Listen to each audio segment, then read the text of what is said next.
خیرپور میں نام بڑے اور درشن چھوٹے، گمس اسپتال میں آنے والے مریض رل گئے۔ جگر کے مرض میں مبتلا مریض کو بیڈ کے بجائے سڑک پر سلا دیا گیا۔ پاکستان لیول پر مشہور پیر عبدالقادر شاہ جیلانی انسٹیٹیوٹ گمس اسپتال میں غریب مریض کو ایڈمٹ کرنے کے بجائے باہر دھکیل دیا۔ مریض بیڈ کے بجائے سڑک پر علاج کروانے پر مجبور ہو گیا۔ نواب شاہ شہر سے علاج کے لیے گمس اسپتال آئے ہوئے مریض عنایت اللہ کا کہنا ہے کہ اسپتال میں بیڈ نہیں ملا، اس لیے اسپتال کے گیٹ پر لیٹ گیا ہوں۔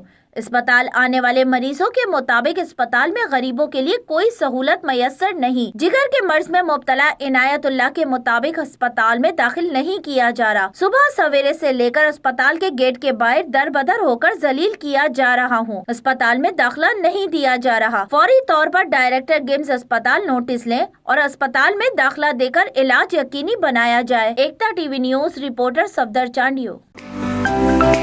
To watch more videos, please subscribe to our YouTube channel and click the bell icon.